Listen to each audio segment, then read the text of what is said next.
Siz də mənim kimi fərqli yeməkləri, piroqları sevirsinizsə, mütləq bu toyuqlu piroqu bir dəfə də olsa hazırlayın. Çox dadlı və möhtəşəm alındı. Mütləq yaddaşa verin. Keçəyin hazırlanma qaydasına.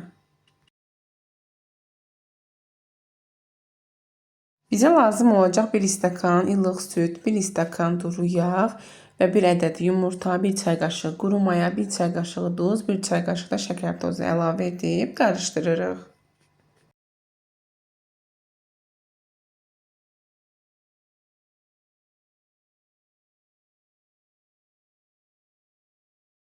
Və üzərinə 500 qram da un əlavə edib xəmirimizi yoğururuq. Yumuşaq, ələ yapışmayan xəmir olmalıdır.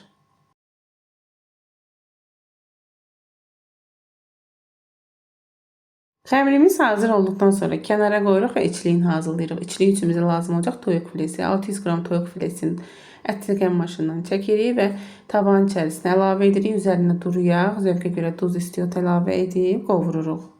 Və içliyimiz hazır olduqdan sonra xəmiri 2 hissəyə bölürük. Bir hissəsini gördüyünüz kimi bu formada yayırıq və hazırlayacağımız soba listinin içərisinə yerləşdirib içərisinə qovurduğumuz toyuq filesinin üzərinə karamelizə elədiyim soğan əlavə edirəm və mayonezlə pendir sosunu qarışdırıb gördüyünüz kimi üzərinə əlavə edirəm. Ən sonda da üzərinə mozzarella pendiri əlavə edib ikinci kündən də yayırıq, üzərinə əlavə edirik. Gördüyünüz kimi bu formada kənarlarında əlimizlə forma verib bükürük.